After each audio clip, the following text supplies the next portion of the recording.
Hello everyone. इस video में हम रीट एग्जाम्स के लिए आरबीएससी 9th क्लास के एसएसटी की चैप्टर वाइज क्वेश्चन की सीरीज को आगे बढ़ाते हैं। ये हमारा चैप्टर नंबर 3 है हिस्ट्री वाले पोर्शन से, जिसका नाम है प्राचीन भारत और विश्व। काफ़ी अधिक इंपॉर्टेंट चैप्टर है। देखिए, हर बार रीट एग्जाम में, चाहे सेकंड ग्रेड का एग्जाम हो, इनमें इस चैप्टर से क्वेश्चन बना है, तो ये आपके लिए काफ़ी अधिक इंपॉर्टेंट है। आप चाहे तो इन सारे प्रश्नों को कोई पर नोट डाउन भी कर सकते हैं। चलिए शुरुआत करते हैं। फर्स्ट क्वेश्चन यहाँ पर देखते हैं। यहाँ पर आपको असत्य कथन बताना है बृहत्तर भारत के संबंध में।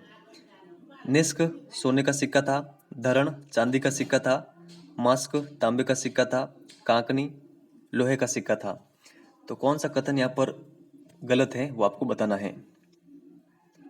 तो देखिए, इसका जो करेक्ट आंसर होगा वो होगा ऑप्शन नंबर 4। जो काकनी नामक सिक्का था, ये लोहे का सिक्का नहीं था, ये तांबे का सिक्का था।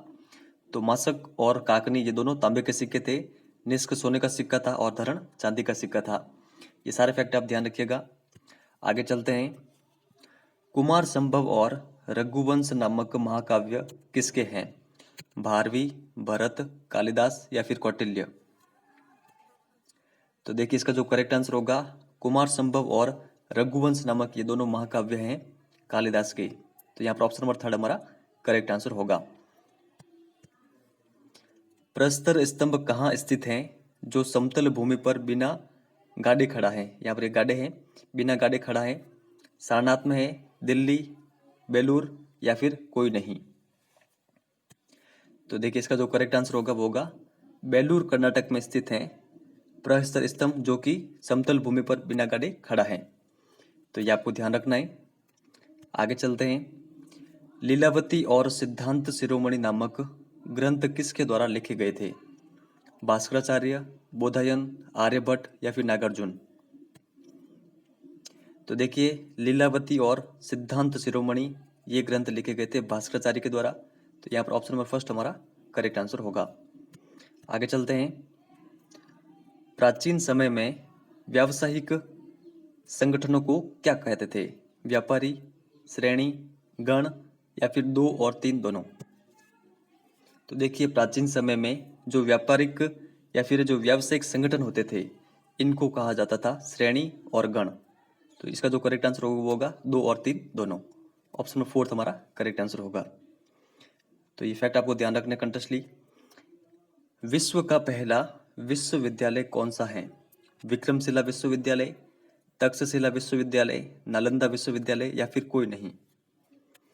तो देखिए, इसका जो करेक्ट आंसर होगा, विश्व का पहला विश्वविद्यालय है तक्षशिला का विश्वविद्यालय। वर्तमान में कहाँ पर है? पाकिस्तान में। तो ये आपको ध्यान रखना है। ऑप्शन नंबर 2 हमारा करेक्ट आंसर होगा। आगे चलते हैं। पाई का यथार्थ मान किसने ज्ञात किया था? नागार्जुन ने, आर्यभट्ट ने, वराहमिहिर ने या फिर कोई नहीं? तो देखिए, इसका जो करेक्ट आंसर होगा, पाई का यथार्थ मान ज्ञात किया गया था आर्यभट्ट के द्वारा। ऑप्शन नंबर 2 यहाँ पर करेक्ट आंसर होगा। चित्ती प्रमेय का प्रतिपादन कौन से गणितज्ञ ने किया था? भास्कराचार्य, पाइथागोरस, बोधायन या फिर कोई नहीं? तो देखिए, चित्ती प्रमेय का प्रतिपादन किया गया था बोधायन के द्वारा। तो यहाँ पर ऑप्शन नंबर 3 इसका करेक्ट आंसर होगा। आगे देखते हैं। सूर्य और चंद्र ग्रहण के कारणों को सर्वप्रथम किसने स्पष्ट किया था? आर्यभट्ट ने, भास्कराचार्य ने, पाइथागोरस ने या फिर कोई नहीं? ये क्वेश्चन काफी अधिक इंपॉर्टेंट है और कई बार एग्जाम में आया हुआ भी है। तो देखिए, सूर्य और चंद्र ग्रहण के कारणों को सर्वप्रथम स्पष्ट किया गया था आर्यभट्ट के द्वारा। यहाँ पर ऑप्शन नंबर 1 हमारा करेक्ट आंसर होगा। ये सारे क्वेश्चन काफी अधिक इंपॉर्टेंट है। आपको मैंने आगे भी कहा है कि आप इन सारे प्रश्नों को कई बार लिख दे, क्योंकि अधिक दिन तक ये याद नहीं रह सकते हैं। अगर लिखा हुआ होगा तो आप बार बार रिवीजन करेंगे तो आपको जरूर याद हो जाएगा। आगे देखते हैं। यहाँ पर विश्व की सबसे प्राचीन चिकित्सा पद्धति कौन सी है? एलोपैथी, आयुर्वेद, होम्योपैथी या फिर शल्य विज्ञान? तो देखिए, विश्व की सबसे प्राचीन जो चिकित्सा पद्धति है वो है आयुर्वेद। यहाँ पर ऑप्शन नंबर 2 हमारा करेक्ट आंसर होगा। रस चिकित्सा प्रणाली का आविष्कार किसने किया था? नागार्जुन, आर्यभट्ट, भास्कराचार्य या फिर पाइथागोरस ने? तो देखिए, रस चिकित्सा प्रणाली का आविष्कार किया गया था नागार्जुन के द्वारा। यहाँ पर ऑप्शन नंबर 1 हमारा करेक्ट आंसर होगा। विश्व का प्रथम सर्जन किसे माना जाता है? धन्वंतरी, सुश्रुत, चरक या फिर नागार्जुन? तो देखिए विश्व का प्रथम सर्जन माना जाता है सुश्रुत को। तो यहाँ पर ऑप्शन नंबर सेकंड हमारा करेक्ट आंसर होगा। तो ये भी आपको ध्यान रखना, ये भी काफी अधिक इंपॉर्टेंट प्रश्न है। कौन सा प्रदेश भारतीय संस्कृति के दृष्टिकोण से मध्य एशिया का प्रमुख केंद्र था? कुचा, कंबोज, बर्मा या फिर तिब्बत? तो देखिए मध्य एशिया का प्रमुख केंद्र था भारतीय संस्कृति के दृष्टिकोण से कुचा। यहाँ पर ऑप्शन नंबर फर्स्ट हमारा करेक्ट आंसर होगा। तो ये आपको ध्यान रखना है। कौन सा शहर कनिष्क के साम्राज्य का महत्वपूर्ण भाग था? कारा शहर, खोतान, तुर्फान, कुचा? तो देखिए इसका जो करेक्ट आंसर होगा वो होगा कारा शहर। तो ये आप ध्यान रखिएगा, जो कारा शहर है ये कनिष्क के साम्राज्य का महत्वपूर्ण भाग था। और ये जो सभी स्थान है ये कहाँ पर पड़ते हैं? मध्य एशिया में। तो ये आपको साथ में ध्यान रखने हैं। चीनी सम्राट मिंगती 65 ईस्वी में भारत से कौन से दो बौद्ध भिक्षुओं को चीन ले गया? तो आपको इनमें से आंसर बताना है, अगर आपको आता है तो जरूर बताएं। तो देखिए इसका जो करेक्ट आंसर होगा, जो ये दो बौद्ध भिक्षु थे ये थे धर्मरत्न और मातंग। इन दोनों बौद्ध भिक्षुओं को मिंगती चीन ले गया था। तो ये आपको ध्यान रखना है। तिब्बत के कौन से राजा ने भारत से वैवाहिक संबंध स्थापित किए थे? श्रोसांग नेम्पो, मिंगती, अनिरुद्ध या फिर कोई नहीं? तो देखिए तिब्बत के इस राजा का नाम था श्रोसांग नेम्पो। तो ये आप ध्यान रखिएगा, इन्होंने भारत के साथ वैवाहिक संबंध स्थापित किए थे। आराकन, तागोंग, श्री क्षेत्र, यातोन और पिगो कौन से देश के प्रसिद्ध स्थान हैं? अफगानिस्तान के, बर्मा के, चीन के या फिर तिब्बत के? तो देखिए जो यहाँ पर सारे स्थान दे रखे हैं ये स्थान है बर्मा के। तो यहाँ पर ऑप्शन नंबर सेकंड इसका करेक्ट आंसर होगा। तो इन स्थानों का नाम आपको ध्यान रखना है, आराकन, तागोंग, श्री क्षेत्र, यातोन और पिगो। 9वीं 10वीं शताब्दी में पागन राज्य की स्थापना कौन से देश में हुई थी? कंबोडिया में, थाईलैंड में, म्यांमार में या फिर चीन में? तो देखिए पागन राज्य की स्थापना 9वीं 10वीं शताब्दी में हुई थी म्यांमार में। तो थर्ड नंबर ऑप्शन इसका करेक्ट आंसर होगा। आगे देखते हैं, प्रथम शताब्दी ईस्वी में किस भारतीय ने कंबोडिया में वहां की नागी जाति की शोभा नामक कन्या से विवाह किया और वहां के निवासियों को कपड़ा पहनना सिखाया? तो इस भारतीय राजा का नाम आपको बताना है, अनिरुद्ध, राजेंद्र प्रथम, कौंडिन्य या फिर राजेंद्र द्वितीय? तो देखिए इस भारतीय का नाम है कौंडिन्य। यहाँ पर ऑप्शन नंबर थर्ड हमारा करेक्ट आंसर होगा। तो इनका नाम आपको ध्यान रखना है। कंबोडिया के प्रसिद्ध अंगकोर वाट नामक विष्णु मंदिर का निर्माण किसने करवाया? सूर्य वर्मा प्रथम, सूर्य वर्मा द्वितीय, जय वर्मा या फिर रवि वर्मा? ये क्वेश्चन काफी अधिक इंपॉर्टेंट है, आपको ये ध्यान रखना है कि जो अंगकोर वाट का मंदिर है ये भगवान विष्णु को समर्पित है। कहाँ पर है? कंबोडिया में। इसका निर्माण करवाया गया था सूर्य वर्मा द्वितीय के द्वारा। तो यहाँ पर ऑप्शन नंबर सेकंड इसका करेक्ट आंसर होगा। कंबोडिया में ही स्थित अंगकोर थोम नामक एक और विष्णु मंदिर का निर्माण किस शासक ने करवाया था? जय वर्मा प्रथम, जय वर्मा सप्तम, रवि वर्मा, सूर्य वर्मा द्वितीय? तो देखिए जो अंगकोर वाट का भगवान विष्णु का मंदिर है उसका निर्माण तो करवाया गया था सूर्य वर्मा द्वितीय के द्वारा, और जो ये अंगकोर थोम नामक भगवान विष्णु का मंदिर है इसका निर्माण करवाया गया था जय वर्मा सप्तम के द्वारा। तो यहाँ पर ऑप्शन नंबर सेकंड हमारा करेक्ट आंसर होगा। ताम्रपुर, विक्रमपुर, आठईपुर आदि जो नगरों के नाम से भारतीय नगरों के समान ही थे किस देश में स्थित थे? तो ये तीनों नगर किस देश में स्थित थे ये आपको बताना है, थाईलैंड, कंबोडिया, वियतनाम या फिर यहाँ पर ये मलाया है, मलाया। तो देखिए ताम्रपुर, विक्रमपुर और आठईपुर ये तीनों नगर स्थित हैं कंबोडिया में। तो यहाँ पर ऑप्शन नंबर सेकंड हमारा करेक्ट आंसर होगा। तो ये आप इन तीनों का नाम आप ध्यान रखिएगा, भद्रवर्मा, गंगराज, पांडुरंग भृगु और हरिवर्मा कहाँ के प्रसिद्ध राजा थे? चंपा के, श्याम के, जावा के या फिर मलाया के।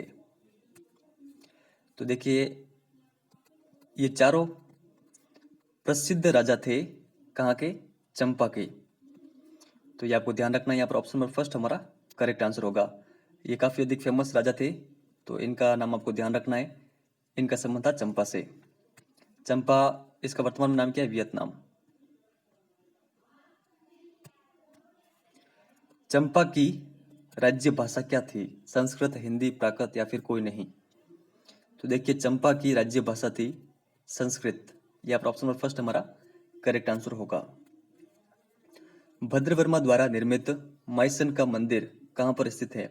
देखिए ये क्वेश्चन सेकंड ग्रेड एग्जाम में पूछा गया था। श्याम, जावा, मलाया या फिर चंपा? तो देखिए भद्रवर्मा द्वारा जो माइसन का मंदिर बनाया गया था, ये वर्तमान में स्थित है चंपा में, चंपा वियतनाम। तो यहाँ पर ऑप्शन नंबर फोर्थ हमारा करेक्ट आंसर होगा। तो ये आपको ध्यान रखना है।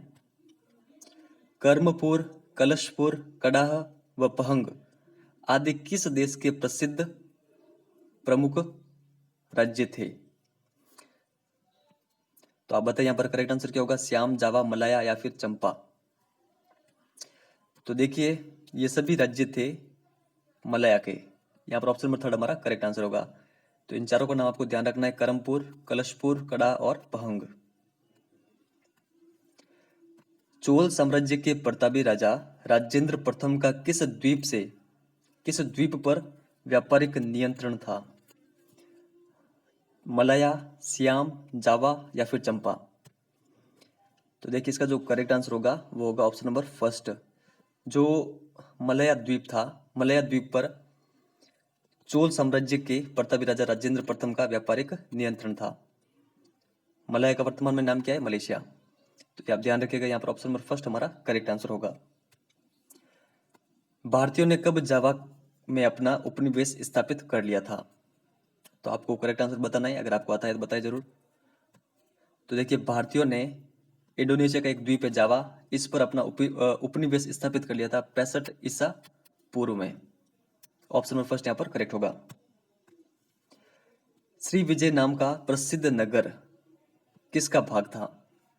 सुमात्रा का, बाली, बोर्निया या फिर लवदेश? तो देखिए इसका जो करेक्ट आंसर होगा वो होगा सुमात्रा।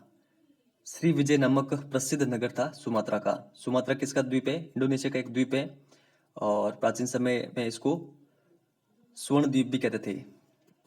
तो ये भी आप साथ में ध्यान रखिएगा।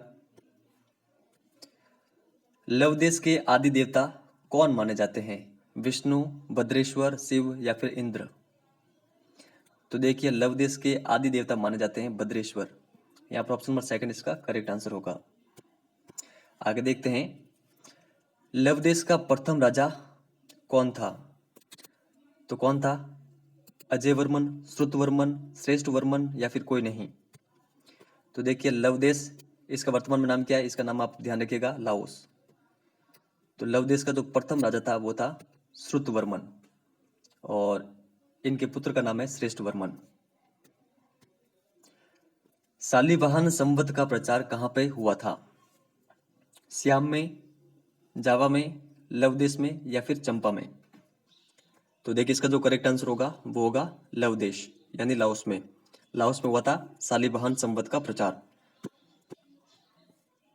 बृहत्तर भारत में बाहरी देशों के साथ व्यापार को जानने वाले व्यापारी वर्ग के मुखिया को क्या कहा जाता था? सार्ववाह, श्रेणी, श्रेष्ठी या फिर कोई नहीं? तो देखिए व्यापारी वर्ग के मुखिया को कहा जाता था जो कि बाहरी देशों के साथ व्यापार करने के लिए जाते थे, इनको कहा जाता था सार्ववाह। ऑप्शन नंबर फर्स्ट यहाँ पर करेक्ट होगा। सांची का स्तूप वर्तमान में किस राज्य में है? राजस्थान में, बिहार में, उत्तर प्रदेश में या फिर मध्य प्रदेश में? तो देखिए सांची का स्तूप स्थित है मध्य प्रदेश में। ऑप्शन नंबर फोर्थ यहाँ पर करेक्ट है। यहाँ पर आपको सत्य कथन बताना है कि कौन सा कथन सत्य है। प्राचीन काल में बनी मूर्तियों में उदयगिरी की वराह अवतार की मूर्ति प्रसिद्ध है। पाथारी में श्री कृष्ण के जन्म के दृश्य की मूर्तियां प्रसिद्ध है। देवगढ़ के मंदिर में भगवान विष्णु की मूर्ति प्रसिद्ध है। मनकुंवर तथा सारनाथ की पत्थर की बुद्ध की प्रतिमाएं प्रसिद्ध हैं, या फिर यहाँ पर सभी कथन सत्य हैं? तो देखिए इसका जो करेक्ट आंसर होगा वो होगा सभी। ये जो चारों कथन ऊपर दे रखे हैं, चारों कथन सत्य हैं। तो ये आपको ध्यान रखना है। आपसे एग्जाम में कुछ भी पूछा जा सकता है कि देवगढ़ का जो प्रसिद्ध मंदिर है ये किस भगवान को समर्पित है। इसी प्रकार ये भी पूछ सकते हैं, ये भी पूछ सकते हैं और ये भी पूछ सकते हैं। आपको ये कंटेस्टली ध्यान में होना चाहिए। मरणासन राजकुमारी का चित्र कहाँ का प्रसिद्ध है? एलोरा का, अजंता का, उदयगिरी या फिर कोई नहीं? ये क्वेश्चन भी कई बार एग्जाम में आया हुआ है। तो मरणासन राजकुमारी का जो चित्र है ये प्रसिद्ध है अजंता की गुफाओं का। अजंता इसका करेक्ट आंसर होगा यहाँ पर ऑप्शन नंबर सेकंड। प्राचीन भारत में 3 भाषाएं कौन सी प्रचलित थी? संस्कृत, प्राकृत, पाली या फिर उपरोक्त सभी? तो देखो ये तीनों भाषाएं प्रचलित थी प्राचीन भारत में, तो उपरोक्त सभी हमारा करेक्ट आंसर होगा। तो ये आपको ध्यान रखना है, संस्कृत है, प्राकृत है और पाली। यहाँ पर आपको असुम्मिलित बताना है। यहाँ पर पुस्तकें दे रखी है और उनके लेखक। मुद्रा राक्षस विशाख दत्त, किरातार्जुनियम भारवी, स्वप्न वासव दंता, भास, अर्थशास्त्र कौटिल्य, मेघदूत भृतहरि। तो देखिए इसका जो करेक्ट आंसर होगा वो होगा ऑप्शन नंबर फिफ्थ। मेघदूत नामक जो ग्रंथ है ये भृतहरि का नहीं है। तो मेघदूत किसका है? कालिदास का। तो जो ऊपर के जो 4 पुस्तकें हैं और इनके लेखक ये भी आपको साथ में ध्यान रखना है, और मेघदूत का भी आपको ध्यान रखना है कि कौन है? कालिदास। भृतहरि ने किस ग्रंथ की रचना नहीं की? नीति शतक, श्रृंगार शतक, वाक्य द्वीप या फिर ऋतुसंहार? तो देखिए भृतहरि ने ऋतुसंहार नामक ग्रंथ की रचना नहीं की। तो इनके द्वारा किन किन ग्रंथों की रचना की गई? नीति शतक, श्रृंगार शतक और वाक्य द्वीप। तो ये आप ध्यान रखिएगा। और जो ये ऋतुसंहार है ये ग्रंथ किसके द्वारा लिखा गया था? कालिदास के द्वारा। आगे देखते हैं। कालिदास का ग्रंथ नहीं है कुमार संभव, रघुवंशम, मेघदूत, ऋतुसंहार, विक्रमोर्वशीयम, वाल्मीकाग्निमित्र, अभिज्ञान शाकुंतलम, दिव्यावदान, मंजूश्री मूलकल्प, अवदान शतक। तो देखिए इसका जो करेक्ट आंसर होगा कालिदास के ग्रंथ नहीं है ये वाले। देखिए जो नीचे तीनों ग्रंथ दे रखे हैं, दिव्यावदान, मंजूश्री मूलकल्प और अवदान शतक, ये तीनों ग्रंथ है बौद्ध धर्म से संबंधित। तो ये आपको ध्यान रखना है। और जो देखिए ऊपर के 2 दे रखे हैं, कुमार संभव और रघुवंशम, ये कालिदास के महाकाव्य हैं। आपसे एग्जाम में ये भी पूछ सकता है कि कालिदास के महाकाव्य कौन कौन से हैं? तो कौन कौन से हैं? कुमार संभव और रघुवंशम। और खंड काव्य कौन कौन से हैं? तो खंड काव्य है मेघदूत और ऋतुसंहार। और इनके 3 नाटक हैं। इन तीनों नाटकों का नाम आपको ध्यान रखना है, विक्रमोर्वशीयम, मालविकाग्निमित्र और अभिज्ञान शाकुंतलम। यहाँ पर आपको सत्य कथन बताना है। जैन साहित्य जो प्राकृत भाषा में है आगम कहलाता है। गुजरात के हेमचंद्र प्रसिद्ध जैन साहित्यकार हुए हैं, दोनों या फिर कोई नहीं? तो देखिए दोनों इसका करेक्ट आंसर होगा, ये दोनों कथन सत्य हैं। तो ये फैक्ट आपको ध्यान रखने हैं। जितने भी फैक्ट मैं आपको प्रोवाइड करा रहा हूँ वो आपको ध्यान रखने होंगे। ऐसा नहीं हो कि आप वीडियो देखकर छोड़ दो और फिर कुछ मतलब ही नहीं हो। इसलिए आपको बोल रहा हूँ कि आप इनको लिख दें। अगर बार बार आप रिवीजन करेंगे तभी आपको ये याद होंगे। आगे देखते हैं। शून्य का आविष्कार किसने किया था? आर्यभट्ट, भास्कराचार्य, पाइथागोरस या फिर कोई नहीं? तो देखिए शून्य का आविष्कार किया गया था आर्यभट्ट के द्वारा। ऑप्शन नंबर फर्स्ट यहाँ पर करेक्ट होगा। धनात्मक संख्या को 0 से भाग देने पर भागफल अनंत होता है, इसका ज्ञान सर्वप्रथम किसके द्वारा दिया गया था? ऑप्शन आपके सामने दे रखे, आप बताइए करेक्ट आंसर क्या होगा? आर्यभट्ट, भास्कराचार्य, नागार्जुन या फिर सभी? तो देखिए धनात्मक संख्या को 0 से भाग देने पर भागफल अनंत होता है, इसका ज्ञान सर्वप्रथम करवाया गया था भास्कराचार्य के द्वारा। तो ऑप्शन नंबर सेकंड यहाँ पर करेक्ट होगा। वर्गमूल और घनमूल निकालने की पद्धति का सर्वप्रथम आविष्कार किसके द्वारा किया गया था? तो ऑप्शन दे रखे आपके सामने, बताइए अगर आपको इसका करेक्ट आंसर आता हो तो देखिए वर्गमूल और घनमूल निकालने की पद्धति का सर्वप्रथम आविष्कार किया गया था आर्यभट्ट के द्वारा। यहाँ पर ऑप्शन नंबर थर्ड हमारा करेक्ट आंसर होगा। आयुर्वेद का जनक माना जाता है धन्वंतरी को, सुश्रुत को, चरक को या फिर नागार्जुन को। तो देखिए इसका करेक्ट आंसर होगा धन्वंतरी को माना जाता है आयुर्वेद का जनक। तो फ्रेंड्स सारे क्वेश्चन हमने डिस्कस कर लिए हैं और देखिए जो बृहत्तर भारत है, बृहत्तर भारत का एक चैप्टर हमने आगे डिस्कस किया था 7वीं क्लास की पुस्तक में, चैप्टर नंबर फर्स्ट हिस्ट्री वाले पोर्शन से। तो देखिए जो क्वेश्चन हमने 7वीं क्लास की जो ये चैप्टर नंबर फर्स्ट था वहां पर डिस्कस किए थे, वो क्वेश्चन वापस मैंने इस वीडियो में इंक्लूड नहीं किए हैं। तो 45 क्वेश्चन ये और उस वीडियो में जितने भी क्वेश्चन थे इन सभी को मिलाकर आपके बृहत्तर भारत के संपूर्ण क्वेश्चन कवर होते हैं। एग्जाम में क्वेश्चन बनेगा तो इनसे बन जाएगा और ये क्वेश्चन काफ़ी अधिक इंपॉर्टेंट है और बार बार जो एग्जामों में आए हुए क्वेश्चन है वो भी मैंने लिए हैं और जो इंपॉर्टेंट क्वेश्चन बनते हैं वो भी मैंने इंक्लूड किए हैं। तो बार बार अगर आप इनका रिविजन करेंगे तभी ये आपको याद होंगे। अदरवाइज आपने पूरा जरूर देखा है वीडियो लेकिन ये आपको अधिक दिन तक याद नहीं रहेगा। अगर आप स्टार्टिंग से भी फॉलो कर रहे हैं, 6ठी क्लास से फॉलो कर रहे हैं, 7वीं क्लास से फॉलो कर रहे हैं, तो आपको क्या 6ठी क्लास को जो हमने सेकंड चैप्टर डिस्कस किया था उसके सारे क्वेश्चन याद है? जो थर्ड चैप्टर हमने डिस्कस किया था उसके सारे क्वेश्चन आपको याद है क्या? ये तभी संभव होगा जब आप इन सारे क्वेश्चनों को कहीं पर लिख लेंगे। आप केवल इतना करें, क्वेश्चन लिख लीजिए और डायरेक्ट उसका आंसर लिख लीजिए, सारे ऑप्शन लिखने की भी जरूरत नहीं है। तो इस वीडियो में इतना ही। अगर वीडियो आपको हेल्पफुल लगा हो तो लाइक और शेयर जरूर करिएगा।